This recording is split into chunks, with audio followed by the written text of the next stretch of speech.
Hello, everybody. Welcome to today's Local Yokels Podcast. I'm Neil Colley, your host. Thank you for joining us. First and foremost, let me get it out of the way.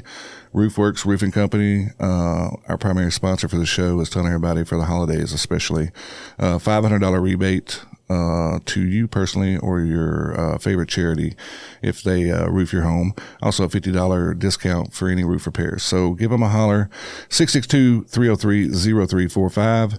And or you can reach them at roofworksmidsouth.com. Great, trustworthy people. So, and it doesn't hurt just to call and ask to let them look at your roof. Maybe they can help you with repairs that you maybe don't see going forward. Just overall, just good folks, trustworthy. All right, guys, thank you for that. Next thing is Fancy Nancy Foundation. We launched it back in November. We're building a Jeep right now to give away in the ideas of domestic violence awareness. We're going to be working with the House of Grace primarily on this one, but there are some other places we're going to try to help as well. And with that being said, Spider Off-Road, great partners are going to help us with this thing. I've got a commitment from our great Sheriff Tuggle that he's going to help with this thing as well, because obviously it's dear to his heart.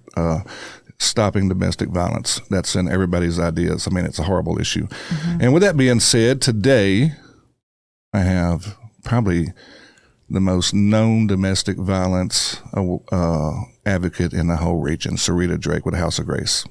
Hi, Neil. Thank you for having me. Thank you for coming in. That was a big lead-in. I'm sorry about that, but I wanted to let people know our focus. And yeah, the Jeep is a big thing for us because, you know, with our Fancy Nancy Foundation, we're going to help y'all. All the money proceeds from the raffle, if you will, is going to be going to the House of Grace to help support y'all and y'all's needs and ongoing needs. By the way, folks, this one of the things I want to let people know is like this never stops. It's like a never-ending thing, you know, a never-ending. It's also funded pretty much by individuals, charitable donations, probably a few grants that you have to go after, less and less support from our county supervisors. Thank you for that, by the way, guys. I do love you, but this is not something I can agree on. So I think they do a wonderful job, but not in this.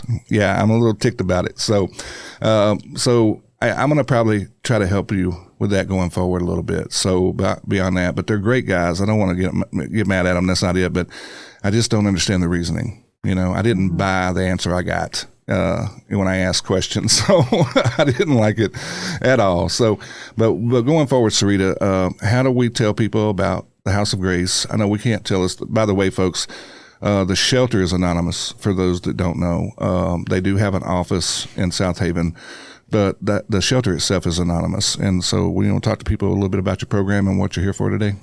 Yes, my name is Sarita. Thank you, Neil, again for having me on the show.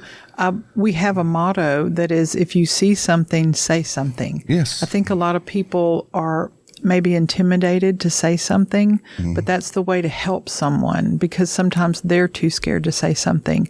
We're trying to get the domestic violence out there, not because we need the business at our shelter, but because we want to help people. Yes. A lot of people that are in domestic violence, and there's several forms, Neil, you and I had talked about that, which is physical, could be sexual, financial, spiritual, emotional, and sometimes it can happen once. But from that moment on, you are horribly scared 24 hours a day. Yes. So we want to help people be able to leave that situation which seems hopeless to that person because you don't even know where to go. We want them to know there are resources. There is help. We had a client sit in front of us the other day, and it feels hopeless because the truth is, it doesn't just happen to women, it happens to men too.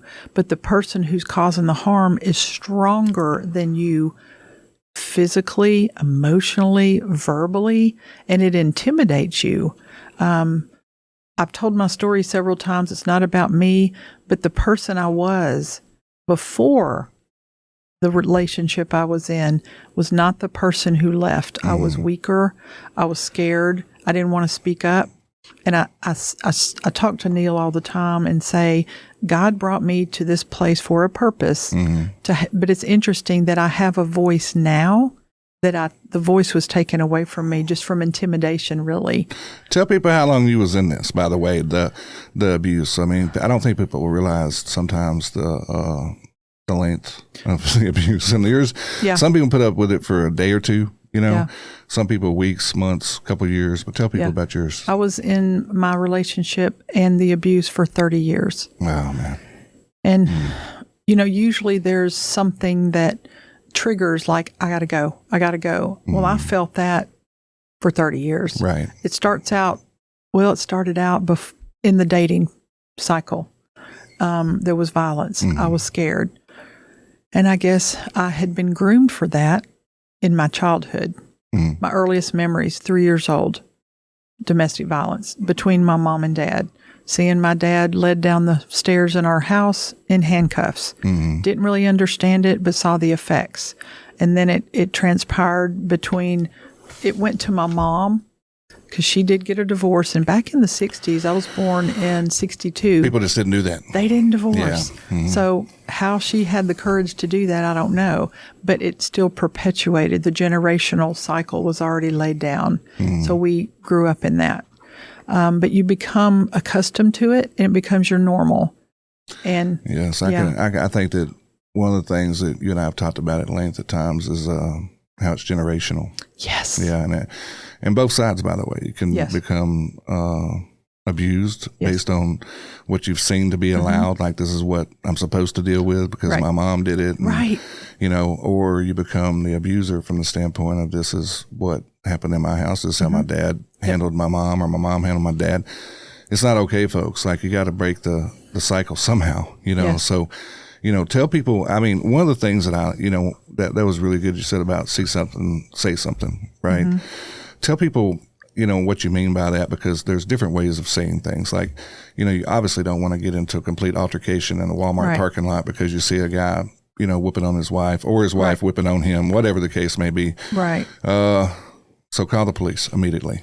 Yes. Get an authority involved. Yes. Don't get yourself in a situation, because I am that guy. I am sorry. I probably shouldn't be. But there's been times to where, you want to get yourself in between them because there's no time to waste. Like, time is of the essence, or she's going to take a beating, or whatever the case may be, and or call the authorities, whatever the case may be. But tell people really what you mean by that. Well, and I brought a piece of paper I want to read from. Here it is. Validate with your word. Yeah. So the first thing, and I'm going to talk about when they come in the shelter, and then I'm going to talk about in the community. Sure. So I carry my cards with me, so I can give it to someone and say, if you ever need us, give us a call. We're not the one all in all, but we do have resources. I want to read some of the things we say to our clients when they come in. Okay. The biggest thing in domestic violence, if you've been in it at all, is no one believes you. Right. Because the person, whether it's a man or a woman, they're so kind and nice in public, but behind closed doors, you see a different person. And so they'll say, you are so blessed to be with that person. Not knowing he or she is just evil. Right. You know what I mean? Yeah. Thank you. Yeah. That's a good word. Yeah. And I hate to say that, but it's true. Yeah.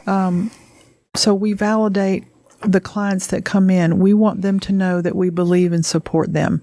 And I'm going to tell you some things that we try and say. Okay. This is not your fault. Another one is, you are not alone. I'm here for you. Thank you for telling me. I'm so sorry that he or she did this to you. I believe you, which is probably one of the most powerful things we can say, because we want the victim, the survivor, to know you're not alone. I believe you, because we've seen it.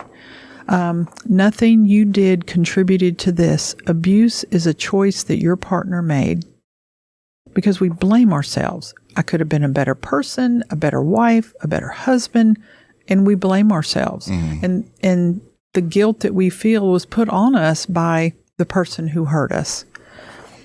No one has the right to hurt you, no matter how angry they are. You aren't being dramatic. You have every right to feel what you feel. Your emotions are valid. There is a way out of this. I can help you find resources. And the last one is, you are worthy and deserving of a safe and healthy life. We want to refer them to resources to help them. Sure. One of the first things after we welcome them in, we show them where the places they're going to stay, and then we talk to them and say, I'm so glad you're here. I'm sorry that you have to be here, but we are so glad that you came. Mm-hmm. And then we say, because we're not there at the House of Grace in any capacity to tell people what they need to do. Mm-hmm. Our role is to help them reach their goals. So we say, how can we help you? What are your goals? Tell me a little bit about where you want to be in a year. And a lady yesterday said, I want to be in a safe place where I can feel safe with my children, where we're not scared all the time. And I got that. Right. And I'm like, yes. And I told her, we're not here to tell you what to do, but we have resources that can lead you in that direction. A lot of our clients come in and they don't have any of their documents. Driver's license, birth certificate. They leave, they flee like an instinct, and like maybe Yes. the clothes on their back. They do. A lot of times, just grab the kids and run. Yes. Yeah. And they'll say, we don't have any clothes except for what we're wearing. We had a choice. Either stay for a little while longer and grab some things or run, and we ran. Right. And I understand. You don't have a lot of time sometimes, but we want to be the resource for the community because we do have resources. Maybe it's not feasible that you come to the shelter. Maybe we're full, but we have resources in different states. And a lot of times there are 11 domestic violence shelters in the state of Mississippi. One recently had to close because of funding. Some of the resources we have, they're not buildings or shelters, but they are resources also. And so we kind of connect. It's like you see AT&T or, all the different networks. They kind of, I would say, you rely on other nonprofits, charitable organizations, and we'll call them. Yes, and to say, help you place churches. Yes. Help get temporary housing in place, whether it be a motel, hotel. Yes. Maybe in a foster, if you think of it like a foster child scenario, maybe a home that people are willing to help them, take them in for the night or two, things of that nature. Yes. I talked to a lady recently that does the Buchanan House, I believe is the name of it, and I talked to you about it, and you're like, I've heard the name. I really am not super aware of what they're doing, but they're not a house. They're just... They are an emergency needs. Yes. Like immediately getting somebody in a situation with a hotel or something like that. They are so willing to help. They are so kind. I have spoken to them, and they're like, what can we do to help you? Absolutely. So it's amazing. that's a beautiful spirit in the domestic violence world on this side of it. We want to help. And I think that also one of the things that community resources are stronger together. So like, making people aware of these resources. Like the end game would be like 0 occupants in the House of Grace. Yes. Wouldn't that be amazing? Yeah, that would. Yeah. Like just, it's bone dry, Neil. We haven't had a client in 30 days. That would be the most celebratory time ever, right? It would. But we, in reality, we know that's never going to happen. Matter of fact, it's the opposite. Yes, that's we the need problem. a bigger shelter. Well, we need more shelters, I think, as a whole. Like one of the Yes. things when I was talking about funding earlier, like I'm aware of other communities, and they have their own municipal, county-owned, state-owned resources. They're in place, and we're not out here begging the public Right. for help to continue such an important thing. I'm very frustrated by that. If you can't tell, like one of my biggest problems as an advocate for others is the fact that we do have to advocate financially for others with things that are so important to the community. Mississippi is a very much a pull yourself up by your bootstraps state. And for those of you who are listening are thinking, well, why is it my job to fund this? Because folks, it could be your mom, your sister, your daughter, in this particular scenario, or your child, just a small child, whatever, grandchild, wouldn't you want them to have a place that is clean, well-maintained, properly staffed with the proper education? Folks know how to deal with these things to protect your family. Why are we relying on just donations to run these things? It just blows my mind. Same thing with Healing Hearts, Child Advocacy. You know what I mean? Same thing. They're in the kind of situation y'all are in to where they're pretty much all donation based. What a resource that all of our, departments, our communities, municipalities, all rely on both of y'all greatly to support them in their time of need. You know, who do they call when they have a problem? You or them? When it deals with a domestic violence or child abuse case. But guess what? No money, just all use. Right. So that's where I get frustrated at. And so the end game is we would not have any more domestic violence or child abuse. But guess what? That's just not going to happen. So the reality is we have to talk about this. We have to keep people educated. One of my recent guests went through a time with her family to where now the silver lining in that is a little bit to where they want to advocate on others' behalf about teaching education of what to do and how to do, putting plans in place for others to know what to do in a scenario. And I think that goes across the board with like domestic violence. Part of what y'all's thing is not only protecting the person in the moment, but educating them, trying to make a plan, helping them understand the generational teachings to their children of what not to allow. Right. Don't let yourself get back in this situation. You know where we came from. And you're like this with your kids, right? You have grown children. And I know them. They're amazing, you know. And one of them anyway, I think I met, right? Yes. Is that right? So you teach them, you know, and you, how many daughters you have? I have 2. 2. Did I meet both of them? You met Chelsea. Chelsea, the oldest. And Krista. I don't know if you met Krista. You will, though. But however, they were brought up in this. Yes. You know, and also probably very aware how wrong it was, but in the same situation. Like they were an adult when this was happening to you. So teaching them, if it's not, don't you just wish somebody had said, Sarita, you got to get out. Like, I think I was raised in it. Yeah. And so it wasn't so much of a shock. Same thing with Chelsea, right? Like she's probably thinking, well, this is just life. You know what I mean? And but had somewhere along the lines, and we don't know till we know a lot of times, so you learn by just going through it, you know. Yeah. Some people's tolerance levels, I know your personality is so genuinely, you're a passive person. You know, you're a law-loving person. You give people grace, and you probably just were teaching your children to be the same people, these amazingly warm, loving people.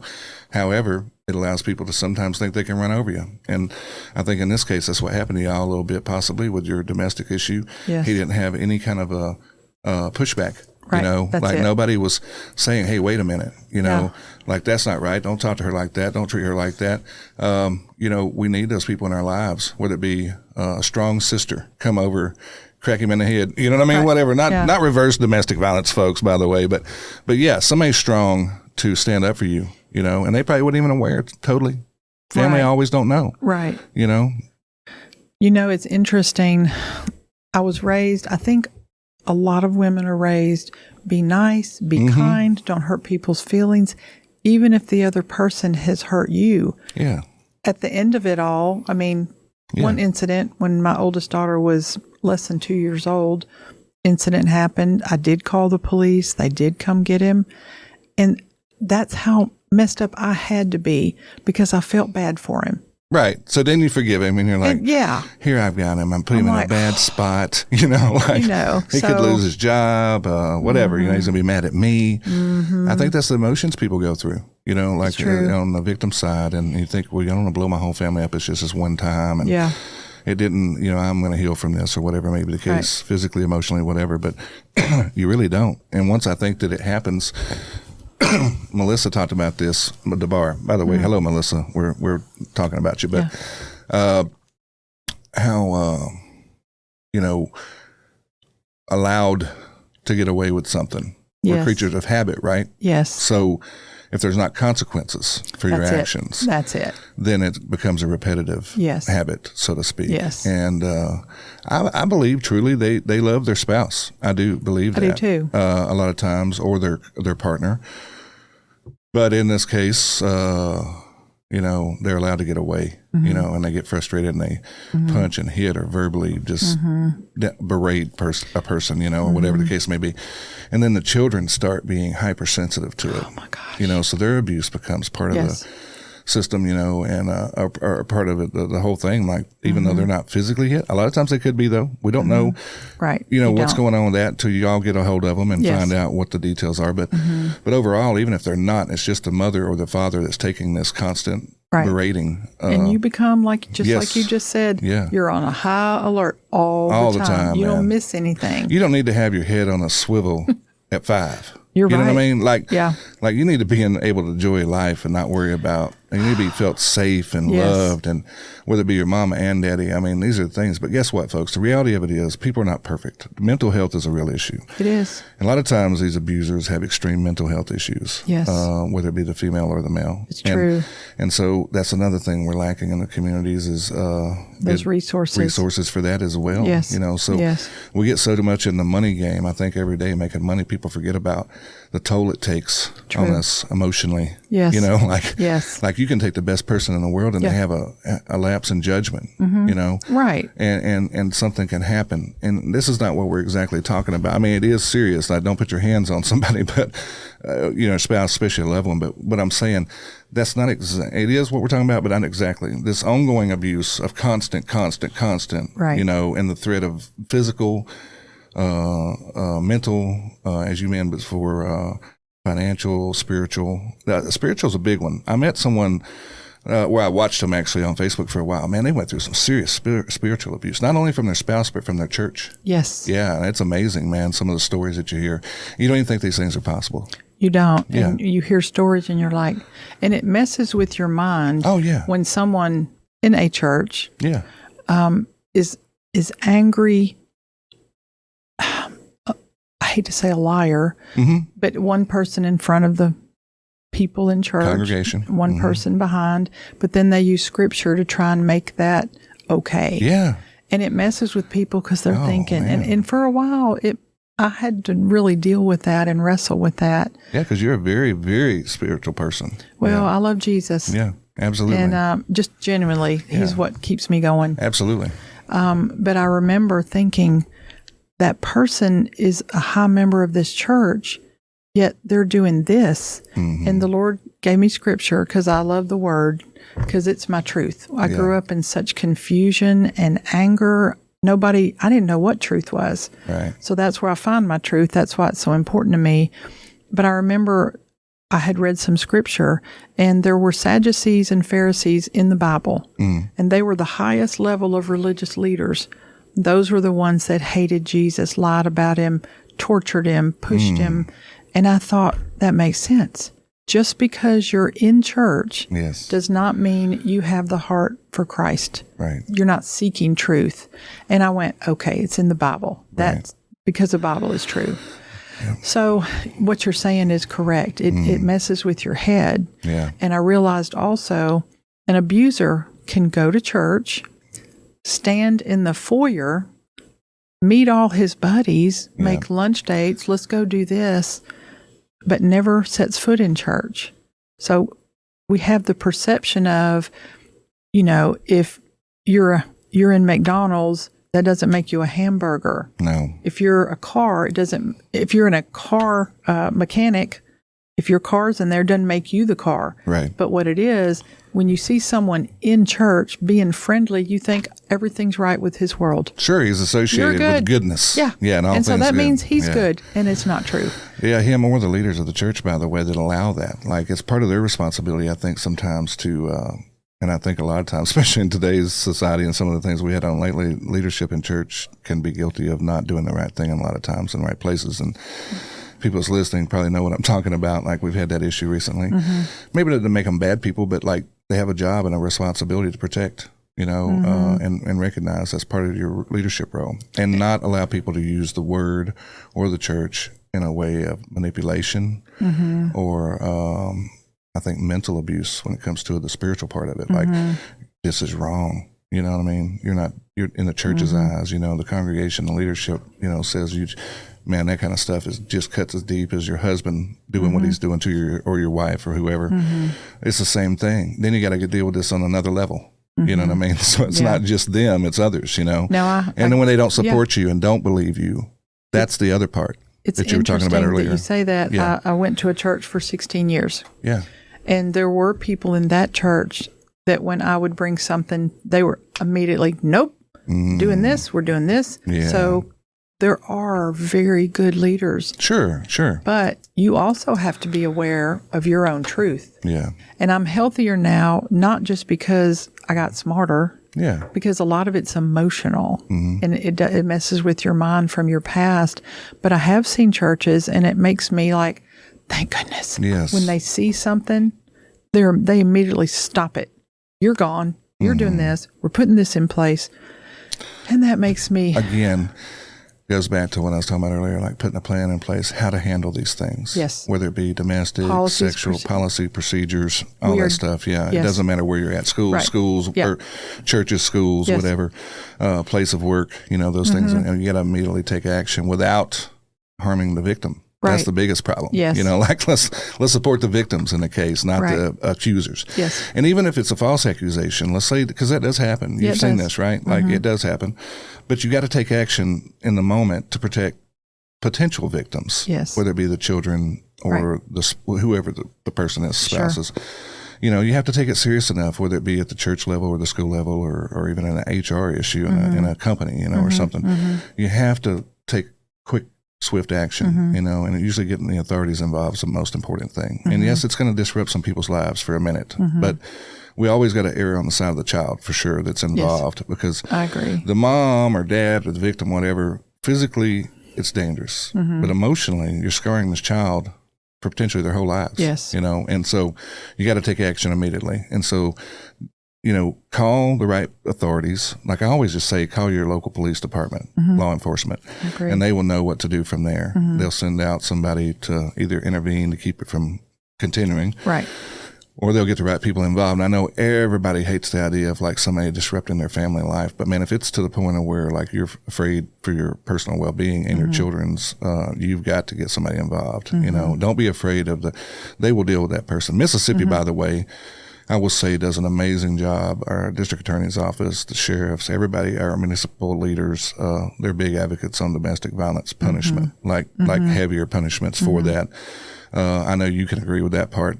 Sometimes, things get dealt with probably not as stiff as we'd like, but man, they're pretty harsh on folks around here. And I appreciate that. I kind of line them up with the child abusers, like the domestic violence guys, because they're the worst of the worst. Especially when they're repetitive.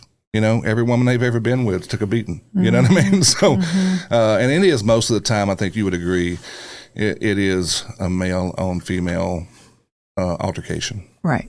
Or, a female victim. Right. Yeah. Yeah. I mean, I'm not even going to lie.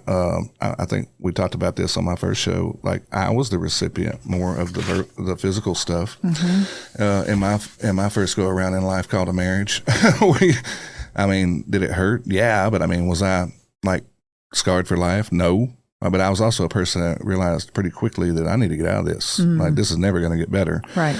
No, never did we have law enforcement involved, but I was also not the weaker sex, if you will, so I could defend. I never hit the person back. Yeah.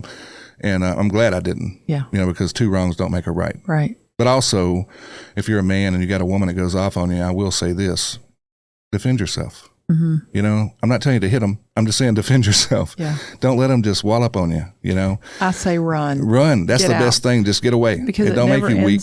It doesn't end well when you are scared and you try and fight back. Yeah. I know that from experience. It never ends well. Never. So we learn to run. For either party, by the way. Because, as men, your first reaction is like, and I know this just because my grandmother popped me in the face or something when I was a kid, and I'd be like, you're nervous, but as it goes on, as you get older, your first instinct is to swing back when you get hit. That's just a natural behavior. Absolutely. Yeah. But try to be, and I never hit her either, by the way. So I knew my life would probably end if I did that. But that was old school. That's how they handled things. Unfortunately, that's another thing that, being raised around corporal punishment, people start associating that with like, the only thing they're going to understand is get hit. So I got to treat my kids like this. Right. My wife like this. That is not true. Right. You know what I mean? I think that education has got us away from that more and more. Yeah. Hopefully, but like, I agree. Over time, it goes back to this generational abuse thing, as you see, it's true. The correlation, it's true. And I guess, your grandparents try to tell me, you hear the stories about, they whipped me with a bull whip or whatever the case may be. That was a big thing back in the 20s, 30s, 40s, whatever, That does not happen today, folks. It's not allowed. It's just not allowed. Right. I'm not saying you can't spank your kids. That's not it. But like beating is There's a difference. There's a fine line. There is. There is. Yeah. So explain to folks about some of that stuff. We see it because like you see it, you do it. You think, well, that's okay, because your threshold of okay is different than other people's. It's wonderful when there's teaching, like, don't do that. I wish I had learned to be a better parent, because God's parented me. And it's like, when he says it, that's it. He means it, not 16 times say it, yell, scream, and then lose your temper. So I have learned through my position, we go to a lot of conferences. I've had a lot of training, and I think, wow, ongoing that education. explains. Yes, that explains. What I would like is, we have a very small staff at the shelter, and we have some great training, but it's not in local. We'd have to travel constantly, by the way. Yes. Every time I turn around, you're in Jackson or somewhere at some kind of a conference, learning new techniques to help with these victims within your home. And just truth for our staff. But we don't have enough staff to send away to training. We don't have enough to stay behind. So, it's funding. It's funding. If we had enough to hire more staff. Yes. To say, you hold the shelter down. Yeah. We'll be back tomorrow, but we really need this training. So this year is become more and more about the training. So we're bringing people in to train. So right now, I like the training. I want truth. We have a wonderful counselor. She's trauma informed. Her name's Miss Judy. And any domestic violence victim can come for counseling, no charge, through House of Grace. Fantastic. Yeah. But we need a clone for Judy, because we have so many people needing help. Hey guys, this show is brought to you in part by RoofWorks Roofing Company. Not only just friends of the family, friends of the show, but great people, a great company. You can trust them for any of your roofing needs. Call them today. Check out what they have to offer. Free quotes, free inspections. And I can tell you right now, they're going to back up their work. Call them today at 662-303-0345. You can also reach them at roofworksmidsouth.com. The day before Thanksgiving, I had talked to you, and you're like, you need to come by, Neil. I'm like, yeah, I will. I've been talking about this for a long time. But I got 3 things done this week that I've been wanting to do because my business slowed down. It was just in this time of year. And one was visiting the shelter. And I was blown away, by the way. Y'all are doing amazing, good things in there. But what it did for me is reality, because I showed up at like 9 o'clock at night, by the way. It was like late because what I was doing was Sarita and I and my friend Gatling Gun, by the way, cooked these turkeys. I want to give him a shout out. But we did some smoked turkeys for the House of Grace. And it was a late day.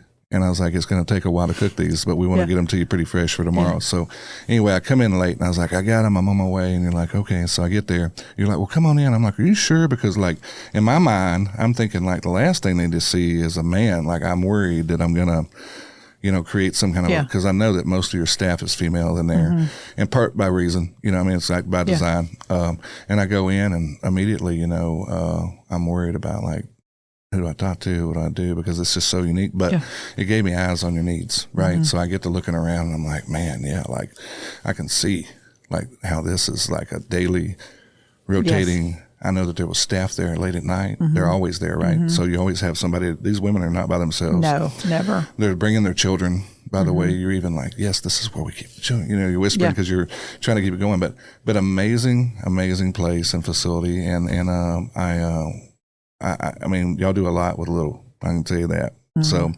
and you were full capacity. This is on holiday weekend. I'm sure people were calling, trying to get in, even at that time. Because the holidays typically are an uptick in domestic issues. And this will come out probably about a week before Christmas, the show will. So Merry Christmas to everybody, by the way, and former Happy Thanksgiving. All those turkeys I cooked, you know where I wound up? Dale's. I went to Dale's in Southaven. My friend Jim's in Losapio. They were open that day. And after all those turkeys we cooked, even Gatlin said, do you want me to cook you one? I'm like, nope. I was like, my wife and I are going to Dale's. So that's where we went. Thank you, Dale's. They did a great job. However, I left there, and I got to give, when I was talking about seeing your amazing facility in an undisclosed anonymous place, I didn't know. And then when I got there, I'm like, I drive by this all the time. So it was very hidden in plain sight, so to speak. So by design. But however, I understood the resources that you're lacking. Some of the things we need to go forward. That's part of why I'm here, is to help you through the Fancy Nancy Foundation. We want to try to do that for you. Ongoing, by the way, not just one time. We're going to try to support you from here on out. But the needs are great, and it's ongoing every day, because really it's like new clients, new bedding, new everything, right? Because it's kind of like a hotel in a sense, to where you can't just keep reusing the same things all the time, because there's lots of different people coming in. That's all of them are not in the best shape, on top of that.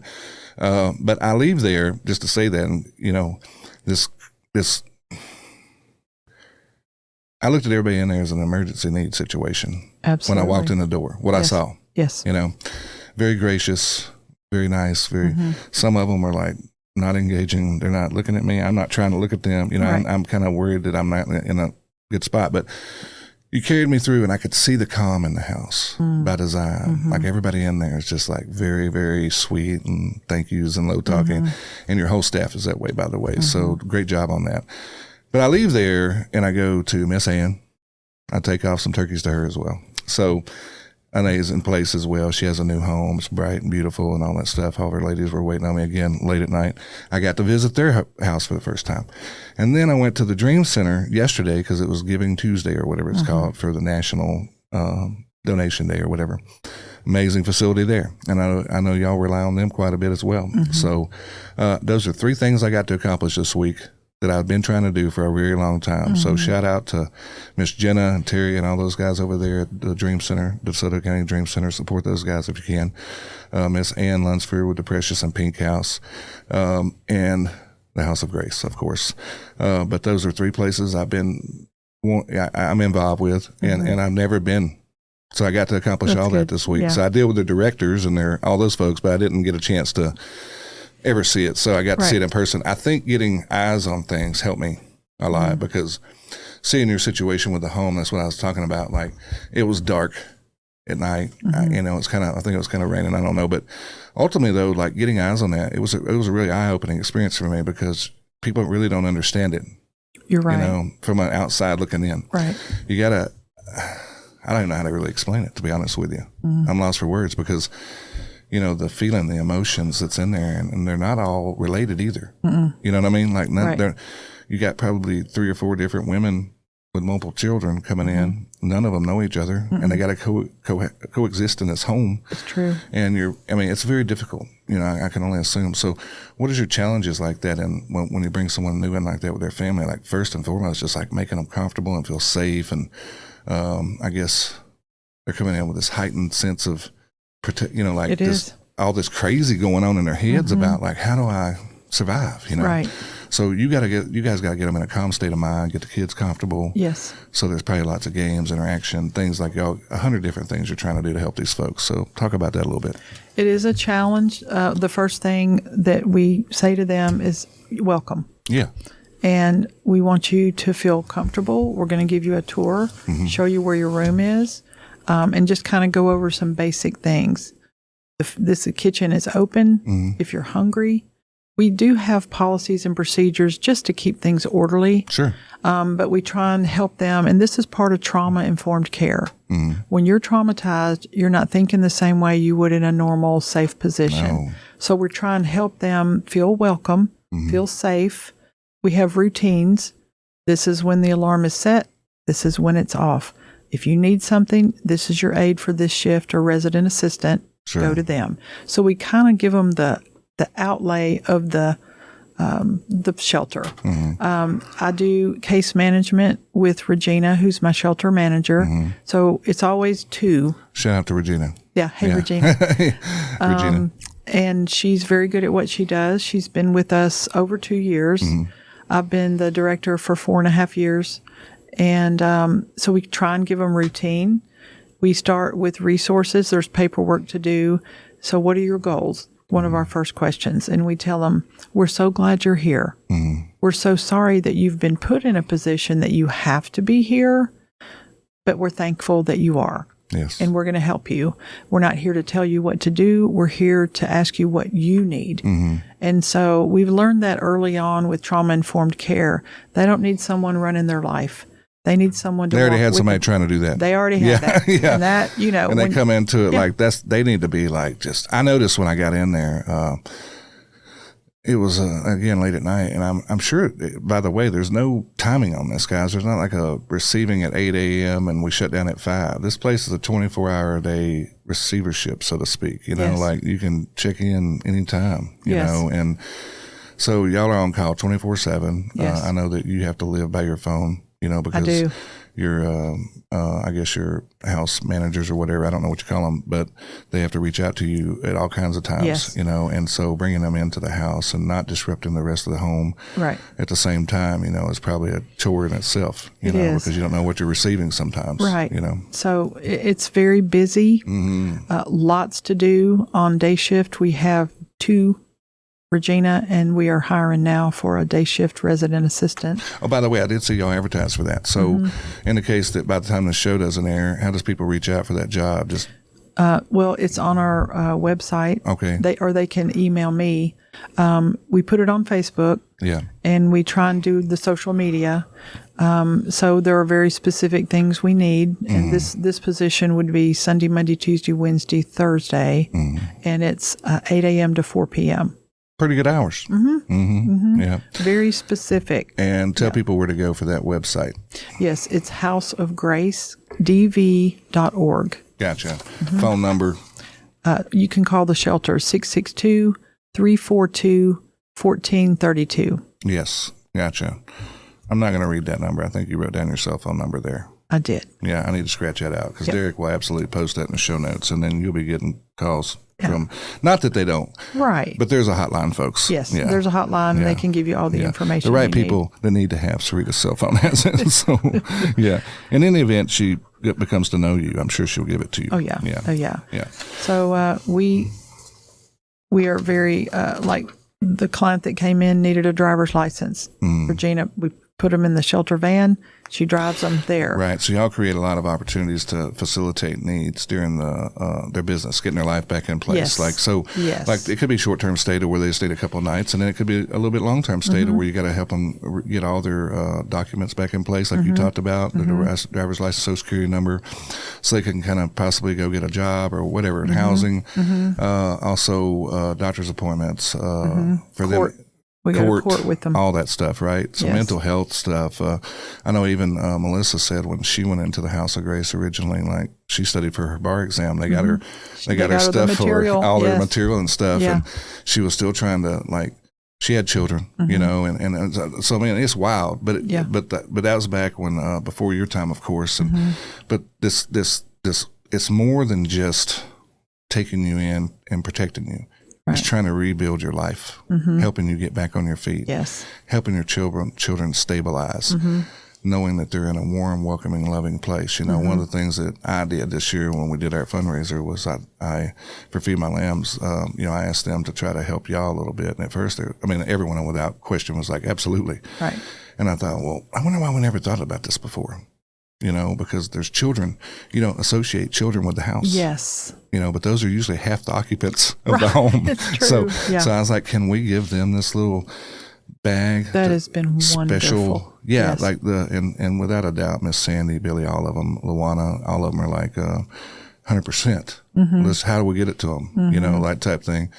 And so, because they're doing hundreds of them a week, and I just thought, well, a few more can't hurt, And they were excited. Absolutely welcome the idea of it. So, because they know that it's impactful, maybe more so than what they're doing the other way, because these children really are not even probably in school in some cases until things get situated, because they're they're totally out of district sometimes, right. So they need somebody to recognize somebody was thinking about them outside of this home today. Right. So it's kind of cool. Yeah. Yeah. Yes. And so the overall, you're just trying to get them back to where some normalization in their life and helping them possibly find jobs even at some point. Yes. Yeah. We are an emergency shelter. There's 2 kinds of shelters. Emergency shelter, 30 to 45 days, and a transitional shelter, which could be up to a year or more. We aren't a transitional, but we have other resources. They're not in our area. DeSoto County, North Mississippi, we're it. That's it. That's it. I like to reiterate that to folks, the ones who are listening that are providing a little bit of funding, a little bit, by the way. I didn't realize how insignificant it was, but yet they're pulling it still. In my mind, it was insignificant to what they could do. That's just my own personal opinion. So, but it's the only one, folks. Like probably the whole north part of Mississippi, this one house is serving. We have 11 counties, but we've just been asked to pick up 3 to 4 more. Wow. And of course, I'm like, of course. Yeah. You're not going to turn them away. No. Yeah, absolutely. But you can, I mean, sometimes you can't take them in, but you can find the resources to help them. It goes back to by the way, folks, if you have this in your heart to help, and I think that the lady, and I'm not going to say her name on here, the Buchanan House lady, I think she got involved with this a year or so ago. I don't even know how long ago it's been, but I want to talk to her more. But one of the things is like I think she just was compelled to kind of start her own thing, much like Miss Katie did with the House of Grace 25 years ago, because you're celebrating your 25th anniversary, correct? Actually, this is 27 years. 27 years. In a couple of weeks, it'll be 28. Right. So if you, and think about that, I don't know what's come and gone since then. There may have been people that have tried to start up something else that just couldn't make it because of funding, because that's a big issue. One of the biggest problems is just always money, like trying to keep something like this happening. But in this particular scenario, if you're thinking about, I can help those people, I can find emergency resources, I can find a way to get them in a hotel for the night, reach out to Sarita at that address or the House of Grace. Offer your assistance. Figure out a way that you can get involved and be an emergency contact for shelter or anything, because it goes a long ways, even if it's just for a night. Oh, yes. To get somebody off the street. I know churches help with that a lot. Yes, like they do. You have a lot of partners. We do. That we can't mention all of them because some of them want to be anonymous because it's important. The whole thing is pretty anonymous other than the name of the place, Right. So even donors, some of the board members don't necessarily want to be completely out there, because other things they do, But overall, there's a huge network of folks that's helping you, but it takes a lot, It does. I mean, you've got doctors, probably dentists. I know here a couple of weeks ago, you had some ladies come in, you were looking for some help just to kind of get their self-esteem up, and you were looking for hairdressers locally. Yes. And you were bombarded. It was wonderful. It was amazing. They came in and I said, Regina, you're over this because you have the ladies and it was so sweet. They were like, yes, the clients. They were thrilled. So many people. I had reached out. I seen that, and I called a couple of my friends. They're like, absolutely. Give me their number. I'll call them immediately. They did. And so it wasn't just mine, though. I don't even think they got involved because y'all had already been like so just overwhelmed with the cause of wanting to help you, and that was amazing. By the way, shout out to everybody that did that, because that's the things we're talking about. It's community. And if you have a skill that doesn't really cost you anything financially, it's just a little bit of your time. Okay, a mechanic right now. We need somebody to work on what? A car. Well, one of our clients came in and her tires were bald. Yeah. And we had gotten a small grant from Mississippi Coalition Against Domestic Violence. Okay. And I said, yeah, let's get her some tires. And the mechanic said, the place we took it said, we'll put the tires on, but we can't align her car. It's messed up. It's so rickety. Yeah. It's going to take $2,000 to fix her car. Oh, wow. So we're like, we don't have $2,000 to get her car fixed. We got new tires. Right. But we can't get her car that's really safe. So like what you need is someone who will be honest with you, just trust. Yes. That they're not in it for the money. Like they're in it for trying to help someone. So if you can give them some knowledge, some recommendations, reach out to them at the House of Grace. And it's not all day, every day. But no. I'm like, you're carrying children in your car. Yes. And I wish we could. Oh, of course. But the tires are good. Yeah. But I want to say something about the money. Okay. It's always, of course, I think with every organization, you want to make sure, the money. And that's okay. This is where we are. Yeah. And so probably a year ago, maybe 2, there was a big thing. Oh my gosh, grants are getting cut. That one's getting cut in half and then half of that. And people were coming to me, what are we going to do? Right. And I just prayed about it. Just prayed, let it go. And I feel like God gave me a word of knowledge, wisdom, understanding. I felt like the Lord was saying, look, Sarita, I'm trusting you to take care of these survivors, men, women, children. You're just going to have to trust me to take care of the money. Okay. And I just it just took a weight off of me. So I don't worry. Yeah. And it's just when we need something, someone will come up. We had a business come up to us about 4 months ago. Mm-hmm. We've been doing fundraisers at our company. We didn't tell you, but we have a check for you. Beautiful. And I was like, thank you, Lord. Yeah. And I am very grateful. From the way I grew up, I survived. Mm-hmm. The way I lived for years, we survived. Yeah. But now I see the hand of God, and it's not like, huge fireworks. Sure. But we see behind the scenes, and it's beautiful. So for anyone who gives us, we have donors that every month they'll send us a check for $100. Amazing. That is precious to me that they remember us. Absolutely. I don't even. That's the way I always say when I'm fundraising for other organizations. Like, it doesn't matter how much. No. Like, it could be $5. Yes. You know what I mean? Just that consistent. It's the consistent thought, the consistent support. Yes. The consistent, you do what you can when you can. Yes. Sometimes, like, Sarita, I don't get it this month, but I'm going to keep you in my thoughts or whatever, Right.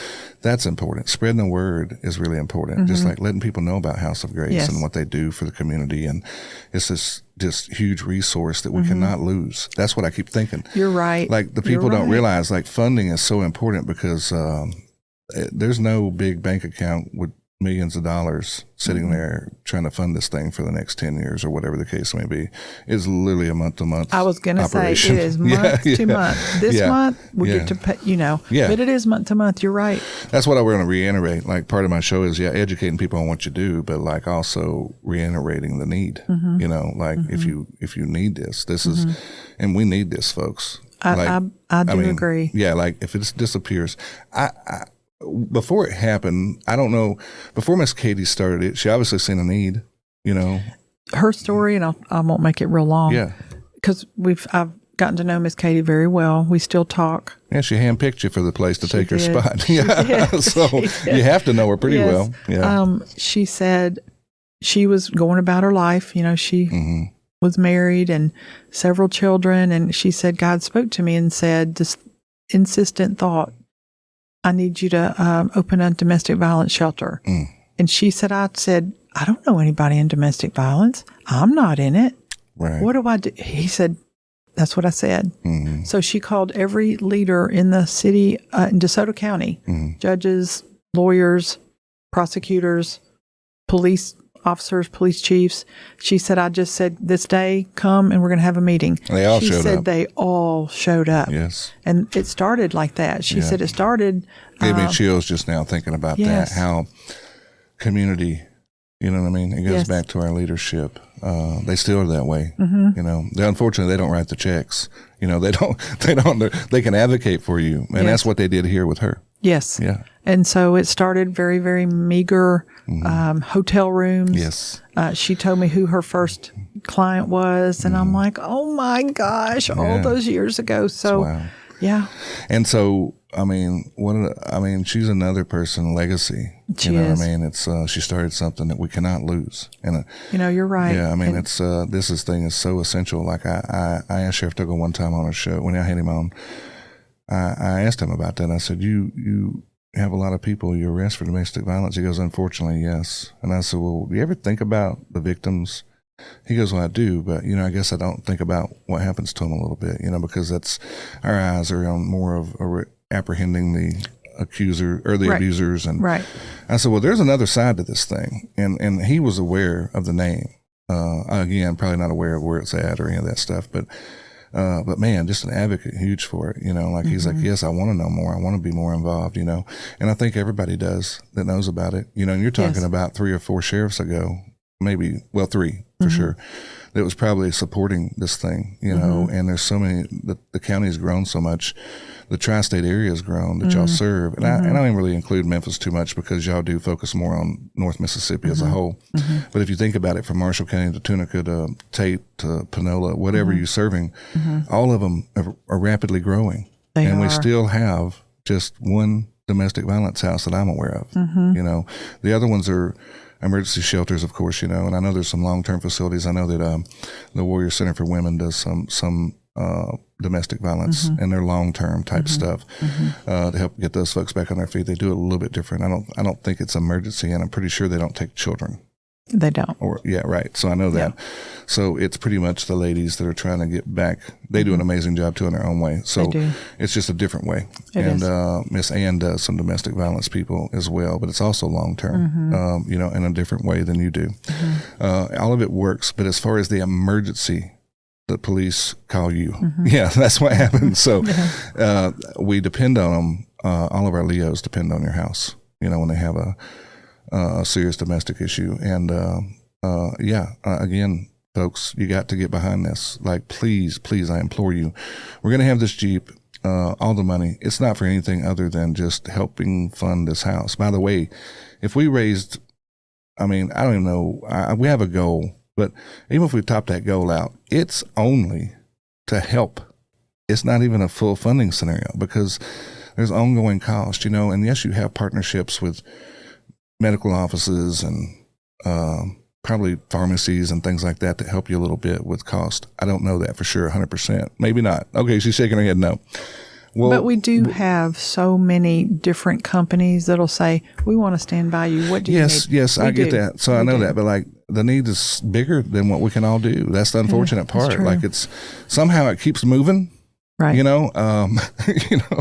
But that's just it. Like we keep hammering at it. We got to keep advocating for it. We got to keep advocating for support. We got to keep pushing the narrative that yes. And that's another thing I want to talk about.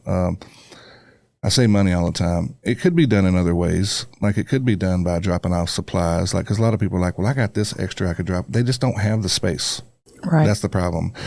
One of the needs I saw right away when I got there, I looked around and it was dark, but I was like, they don't got no storage at all. You're right. This is a house.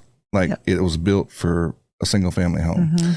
And it has been fixed up to where it can hold a certain amount of people bedding wise. There's been some additions onto the house. I could tell that, or maybe a garage turned into something. I don't know. Maybe that's what it is, but no climate controlled storage. So like dry storage, I know you have a couple of sheds, but you can't store food and things of that nature. So that's something, if anybody wants to get on board, that may be a goal we have with the fundraiser we do, is to try to provide something building wise. I think I got enough friends in the business to where we could get things done. But if any of you are listening and you want to help them figure out a way to because they would love to get toiletries. They would love to get meat and things that they could store in a freezer, but they just don't have room for all this. So you're limited to regular household setup, The linen closets, they're so, it's an older house. Yeah. So the bedrooms aren't huge. The storage facilities aren't huge. Right. Closets are small. Just like it used to, back in the day, everything was like efficiency. Right. And now, I know you can walk around and park your car in your closet, you know what I mean? But that's not the way they built those houses back then, Right. So it is limited storage. And that's why I say, like, if we could figure it out, if anybody's got ideas and want to reach out to Sarita and want to get in contact, just put eyes on it. That's what it took for me. And I immediately, and I'm not even, I got no training in this, but I could see they need something for storage because, from paper towels to household goods and just extra clothing for people coming in, you could create a closet within the house. I know in the past y'all had a thrift store, and a lot of people forget that it's not there anymore. They associate the name with that thrift store. That thing was hugely popular, by the way. I know y'all did real good with it and had to shut it down just for different reasons, but because that was how you funded the house primarily. Yeah. And that's how I got involved, was through my mom donating nonstop to that thing. Like we were always dropping something off at the House of Grace. My brother talks about it too. And we didn't even know what it was. We just, she would tell us this may be the most important thing in this whole area, and I got to give them she would literally go to yard sales and buy stuff and bring it, and I know you want new stuff as much as possible, but you just don't have a place to keep it. Right. Yeah. So correct. Simple foods, what they can store in a refrigerator, or a deep. I don't know if you have a deep freeze. Do you have a deep freeze in there? We do have a stand-up deep freezer. Yeah. But again, just like for a family of 4, probably, you can't store it for 12, 15 people at a time, Yeah. And so again, it's just daily needs because of the storage situation. Right. I believe if you had a better setup for a storage facility, you would get more. And you would be in a better scenario ongoing for those the small needs going on, where, like I said, the simple things that we need as a household, because you just don't have capacity, and the linen, like I said, it's almost like a hotel. You got to constant rotation with that. Yes. How's your facility set up for laundry and stuff? Is it? We have a laundry room. You do? We have a washer and dryer. Okay. Right now we have 11 clients. Yeah, it's 12 the other day. Capacity is 12. Yeah. I think when I was there, it was at 12 that night. Yeah. And if you count the staff. Oh, yeah. Yeah, you're like 15, 16. Yeah.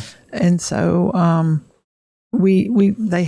everything we do, there's no charge. Yeah. So it's like no charge, so we need laundry detergent. Yes. We need dryer sheets. We need like white towels so we can bleach them. We need sheet sets. There's specific stuff that you need. Yes. Yeah. So folks, if you're hearing this, like, and don't go buy the cheapest laundry detergent because it doesn't get things as clean. Remember, these people are not coming from the best scenarios sometimes. So sometimes, getting a brand name, you and I talked about, like, that is good stuff for its gain or whatever the case may be. Right. Don't just drop off the cheapest thing you can buy because, they don't really, some people are allergic to certain stuff too, like with that. But like, think about it. Ask them what they need. Bleach is important because of cleaning. Is the linens mostly white as well because of that? Well, we ask for we have all twin beds. Sure. And we have some bunk beds. So the twins, we just need twin sheet sets, like the sheets, the pillows. We need pillows too, because every client gets a new pillow and they get to take it with them when they leave. So think about that. Like probably 40 pillows a month, maybe. Yeah. That is crazy. Just think about the pillow cost. Like what's the cheapest pillow you can buy? $5-6? And that's probably the absolute cheapest, and not a real good one, by the way. Yeah. So that's the things that people are not thinking about. Like, how often do you buy a new pillow at your house? Never. Right. You just keep. All right, I'm a little weird because I've gotten this thing a few years ago. I had my wife. We ordered them on Amazon, and there's these great pillows. I don't even remember the name of them, but they're thick and they don't mash down really easy. And I'm bad to lay on them and really flatten them out, But I rotate my pillows pretty good. Yeah. However, not even once a month though. Like maybe every 3 months I'm doing something new, Right. but this is literally like every time the person leaves, and they could be there for a day, 3 days, whatever, they get that stuff because you can't reuse it. Yeah. So a huge cost just on simple things, clothing. When the ladies come in, 9 times out of 10, I'll say, okay, Regina, what are their needs? Yeah. And she'll tell me, and she'll say, I need to take them shopping tomorrow. I'm like, okay. Yeah. We go to different thrift stores. There is a thrift store in Hernando that if we send our ladies, we take them. A lot of them don't have transportation, and they get to shop free. Sure. But the things like socks, underwear, bras. The real necessity stuff. We go to I hate to say a real store, but we go to like Walmart. Well, new stuff. Yeah, they have to have that. Yeah, you don't want to use socks or underwear. Yeah. I certainly don't. No.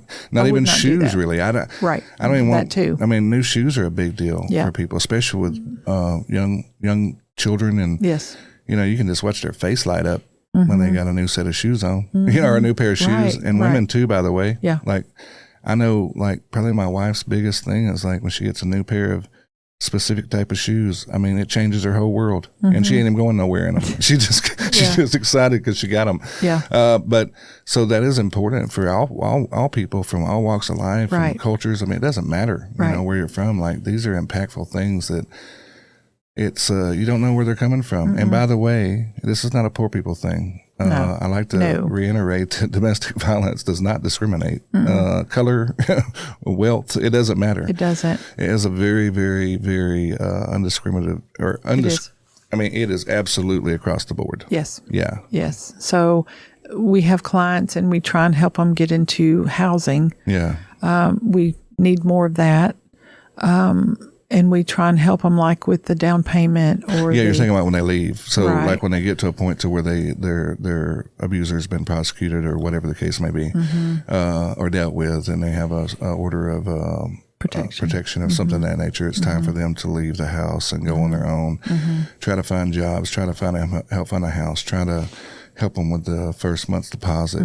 This goes pretty deep, folks. Like, it's not just, okay, we helped you, now get out. Right. Y'all have an ongoing care. Right. You know, so it's like when they're associated with you, as long as they're working, trying to do good in their lives, you're going to help them continue on. I'm sure you have constant calls going, Sarita, I'm here in this point in my life. Thank you guys for saving us and the House of Grace. And I'm sure all your staff members get those thank yous as well, because they get really close with them. All of you have very intimate relationships with these people. It's not like they're just a number. You know, every one of you are in full contact with them at all times. Yes. But you have this ongoing relationship with them, you know, like helping them navigate life, getting back on their feet without someone's like they've been told probably every step to make every day. In some cases, now they got to figure out how to do it on their own, you know? And so I can remember one time my mother, and I didn't know about it. I didn't even understand what she was doing at the time. And I think it was a lady who had left your house and she was trying to help her get situated in a new home. And trying to bring her things and help get it. And I didn't even know what she was doing. And I was thinking, Mom, what are you doing? You're just wasting time. No. You know, she's like, no, I'm not. So that's Fancy Nancy, folks. And I didn't even know what she was doing, you know, but she was literally trying to help people stabilize after getting out of there, and didn't talk about it. You know, she was really just trying to do the work. You know, even when nobody was looking, it was her and her friend Darlene and Betty. I mean, it's just a whole bunch of them that were always just trying to help these folks. You know, so that's where it comes from for me and my family is seeing that, you know, and creating a legacy. And so for her to help you, and it's funny how that comes full circle. Like you didn't even know her. I mean, you probably knew her, but you didn't know who she was. Right. Yeah. Right. So when you see pictures of her, does it resonate at all? Do you remember? Oh, yes. Do you remember her now from the pictures? Because she was a very distinct woman. Well, she was fancy. She was. And she had, you know, that not air about her, but that personality that, you know. Never met a stranger. Right. Yeah. Right. Smiling constantly, like wanting to help. So when you did figure out who she was, like you didn't know her from a standpoint, you probably spoke to her, but just because she was up in that business over there trying to find out what y'all might need, not really saying who she was, but she was there to help in a different way. And that was, I mean, it was a passion for her. Yes. Children. And she got in, there's different phases of care that our clients need. Yeah. When they first come, getting them kind of grounded in all the things they need, and then helping them with resources such as maybe a job, daycare, transportation, which we don't really have a way to help them. It's hard. It is. You just got to know somebody that helps them, right? Like, so can you go pick this person up and take them over here for us? You know, I don't know. It's hard. You know, because you got to trust that person enough, not to do something It's in mostly, the process. We have an event tomorrow. It's Shop with a Cop. Never done that. So we've gotten some volunteers to say, okay, I have this many people that we need to get to this place at this time. And so it's people that are, some are on our board. I mentioned it yesterday at our board meeting. I'll come. How many do you need? So, well, total, we need about 15 seats. Wow. And so we need a bigger vehicle to take our client. That's what we need. We need a big vehicle so we can have like a 12-passenger van. Nice. So we can say, let's go. Anybody listening? Yeah. I know people out there. I know a lot of car dealer guys. So if y'all are listening, that would please be reach wonderful. out. Yeah. Great write-off, by the way. By the end of the year, you could donate a nice passenger van. Don't got to be new. No. Just needs to be probably somewhat dependable. Yeah. Very dependable. Yeah. So please help if you can. Yeah. So, different phases. And then the phase when they're getting ready to go in the next couple of weeks, they come with nothing, they leave with nothing. Right. And so we have a pillow. And they got my suitcases, pillow. new to gently use because they don't come with suitcases. So you guys do carry. I mean, that's an expense too. Even if they're used, those things are expensive. Right. So, but you want to provide that because you don't know what their journey is going to be from there on out. And so there's really three phases. Right when they come in, as they're there, the expenses, and then at the end. And we've had some people come up and say, I've got 3 beds. Okay, but we have no place to put them. That was my mama. And then, she was trying to help with that part. And then we don't have someone to transport them, but we have churches. Right. My church is give them a shout out, by the way. Yes. Give them a shout out. Get Well Church. Get Well Church. Yes. Did you go, which one? The one in Southaven. Campus, yeah. They do a lot for you. They do. And I know they do a lot for a lot of places. That's not just, I mean, they are a church that does a lot of good things. They do. And they'll say, they can deliver them. What's the address? Really? Because we're a lot of women. Yes. And we don't have a trailer. Yes. We don't have anything even to, but the needs are being met. It's so interesting. I have a gentleman now, I got a call back today. He's like, hey, I've got a little furniture, I got this. And I'm like, okay, don't know exactly when our client's leaving, but she's getting close. Right. So there's 3 phases, and we need help in each phase.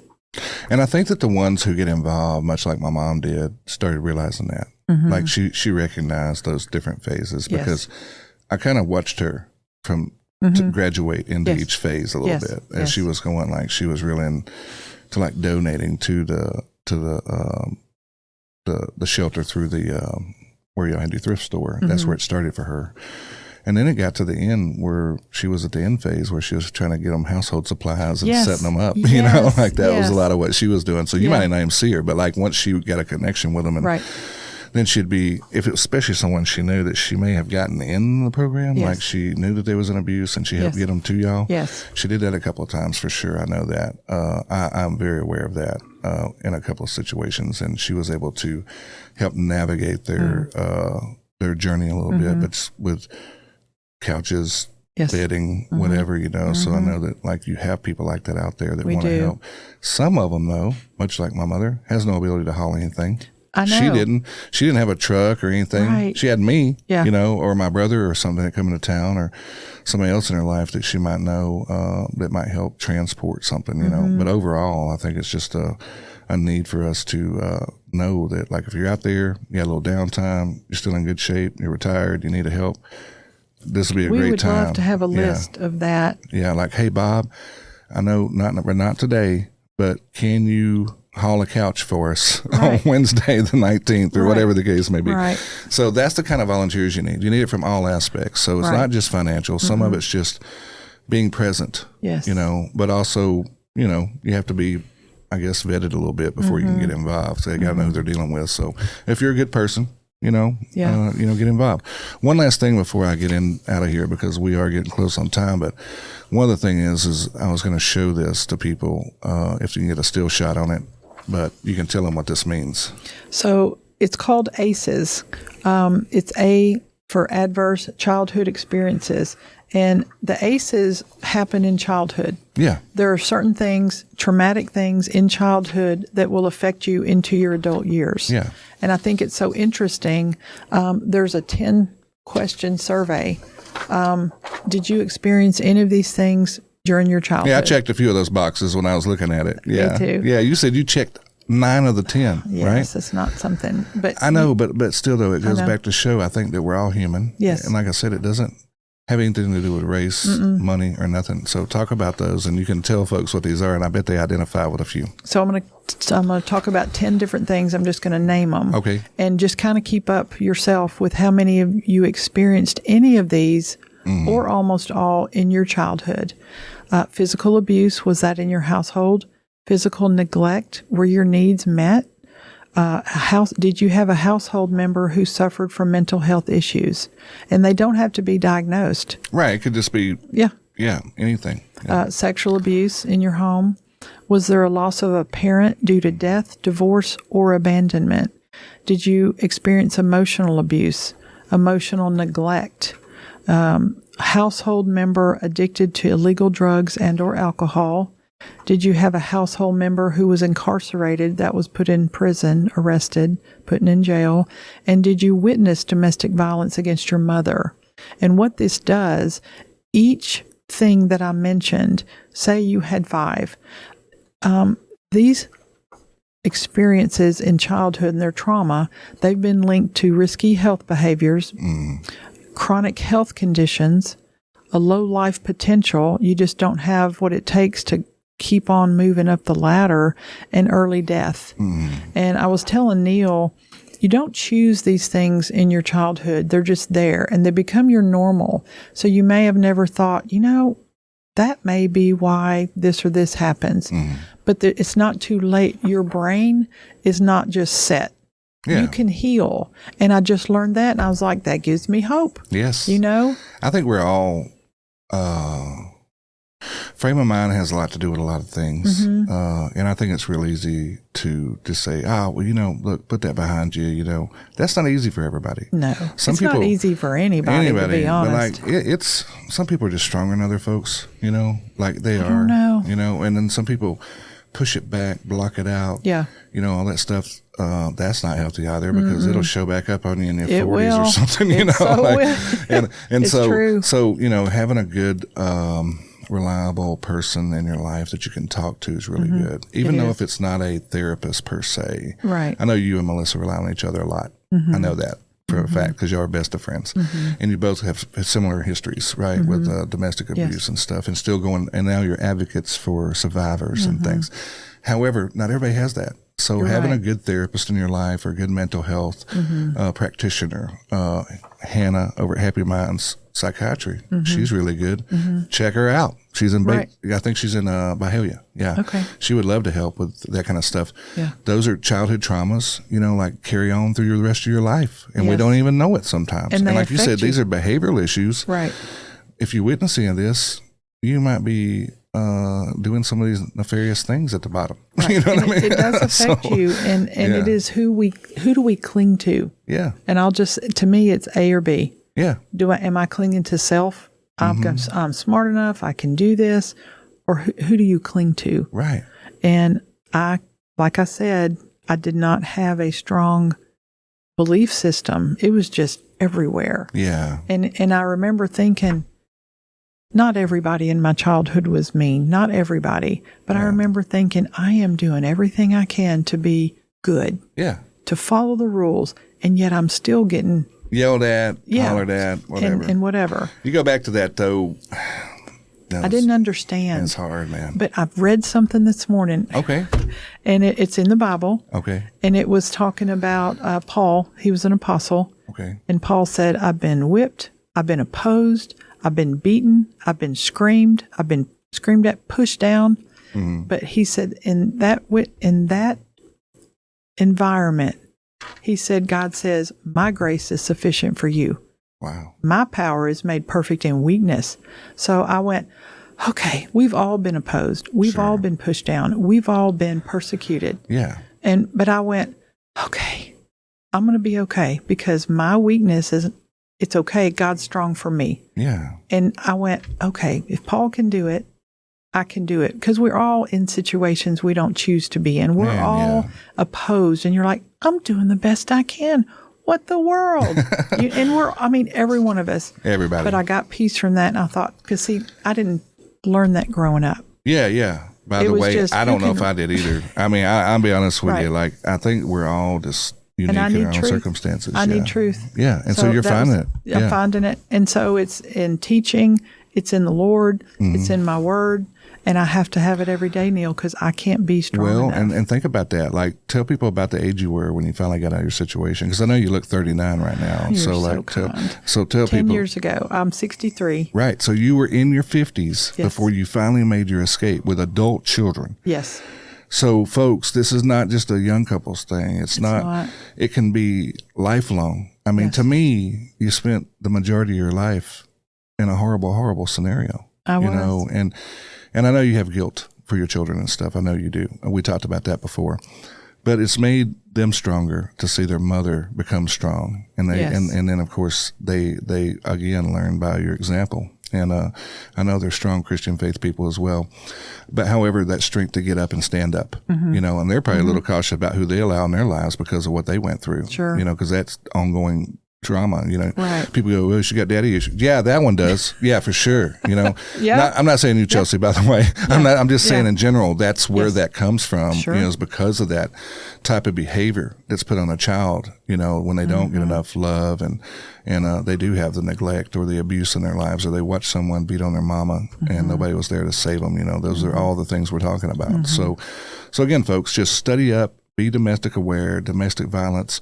Our next, who knows how long this thing could take, 3-4 months, but we're going to be on a nonstop domestic violence awareness tour with the Jeep we're building, this vehicle we're giving away, it's really all just about helping domestic violence houses and survivors. That's what the goal is. So anything else we didn't touch on that you might want to touch on today? I would like, when I first moved into the Miss Katie's office, cleaning it out, kind of seeing what's what, I found someone had painted this quote. Okay. And I like it. Okay. And so I've kept it.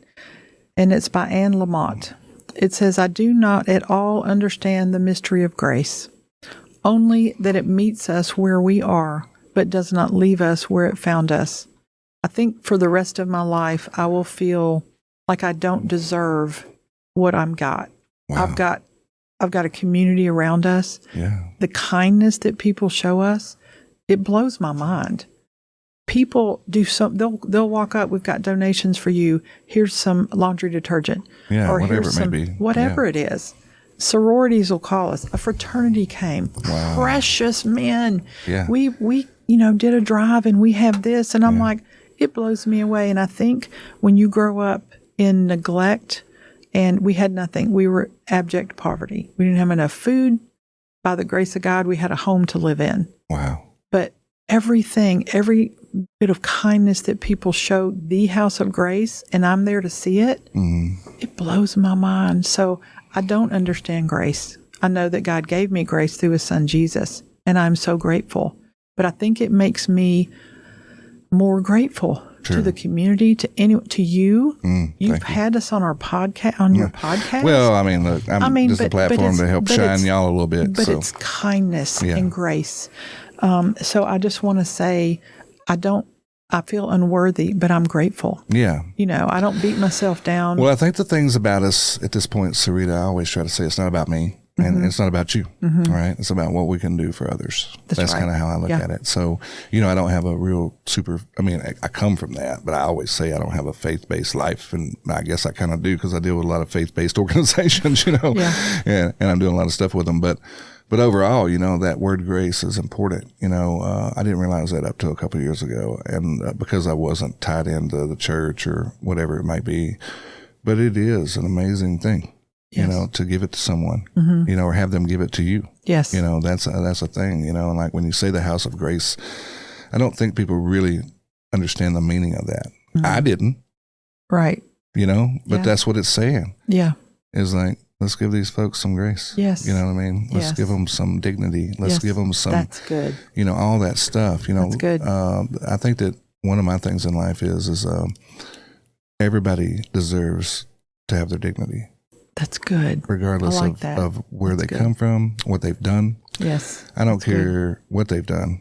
They typically deserve dignity in the process. Yes. Even in dying. You know what I mean? I agree. So even if they're a bad person that did some bad things, that part is going to be the last thing they do. And have a little bit for them. You know what I mean? Right. So allow them to have it. Right. And but anyway, like I said, it just it goes back to where I know what your heart is. It's not about you. I know that. Like, you are not doing this for money because there's not enough money in the world to do what folks like you do. These executive directors of these great organizations, again, House of Grace, Healing Hearts, Child Advocacy, the Dream Center, the Warriors Center. I mean, and all these folks, man, it's not money. You cannot do this for money. You are a fool if you think these folks are trying to make a living. Right. Or make it better than just an average living, if that. They're not paid near enough because it is a passion and it is not easy. I agree. Yeah. Because the things y'all see and deal with every day, heart-wrenching. We don't have to deal with our lives. Matter of fact, there's people that choose not to deal with it. They don't even want to hear or talk about it. Because it's too heart-wrenching for them to deal with, because it triggers something deep within inside them, just like, oh no, I don't want to, I don't want to know, so I don't want to know about the domestic violence or the child abuse. So there's people that will not watch this show because of stories they may be afraid they might hear or anything like that. And I understand that because they went through something probably that triggered them. Right. Or they're so sensitive to the needs of children and worrying for them that they just don't know how to handle it, Right.